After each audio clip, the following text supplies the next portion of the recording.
home, then you're obviously going to back Liverpool at Anfield. So, what do you make of the markets and what they have this game down as at present time?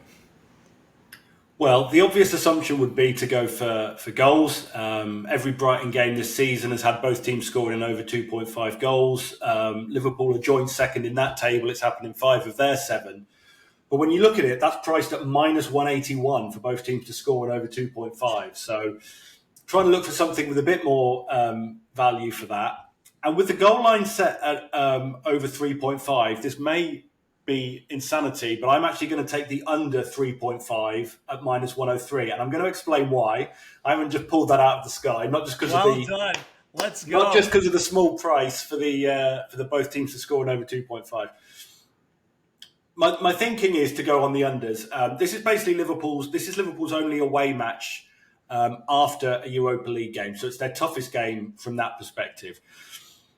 And obviously, with their absentees, Curtis Jones, Cody Gakpo, Diogo Jota, they may struggle to score, or at least score a lot of goals.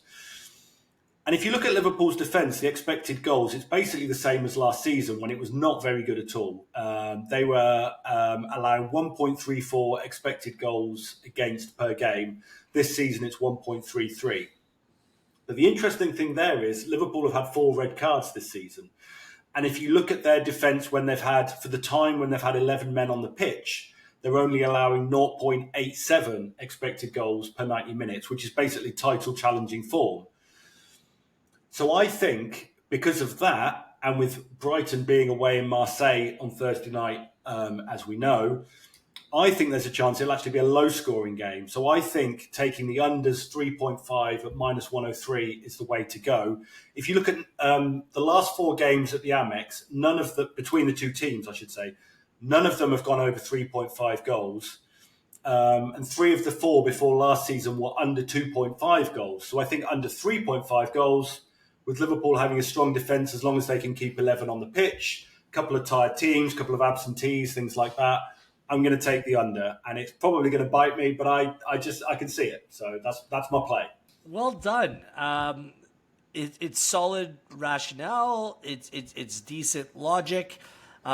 Jake's looking at things the other way. Jake is playing 2 units on over 3.25 goals at minus 137. So not getting much juice, but heavily investing in there being goals in this game. I just look at the way that Brighton play, and they're wide open at times at the back. And this is the way that De Zerbi wants to play. And I understand playing away from home, but if you're playing Welbeck and Ferguson, you can come back with Pedro and Fati, and there's just so many different players that can rotate the side. And other than James Milner, the former Liverpool man, and then Cisco, who's obviously he's a long-term absentee. They're pretty fit right now. Like they have most of their top players still available. And I'm not buying what De Zerbi's playing here. I think that some of the young players need to learn how to play more regular fixtures, but I think they're certainly capable of that. I have 2 plays, both for a unit in this game. I'm going to go Brighton over their goal total at 1.5 at minus 106. Just because look, Brighton scored 3 against Newcastle at home. I'm not sure if Newcastle's conceded a goal since that time, by the way. But they put 3 past Newcastle. They've scored in every game at home.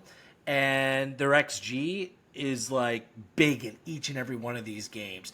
I still want to test this Liverpool backline. I think you're right. Oftentimes when you go down a man, the 4 sending offs have certainly had an impact on Liverpool early in the season.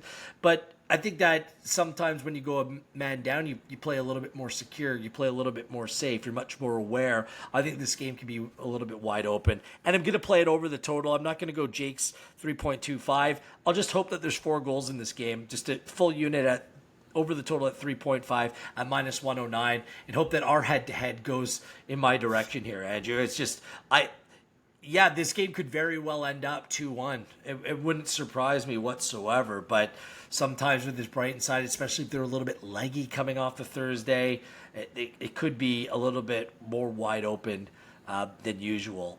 They're a regular over team. Liverpool, a regular over team.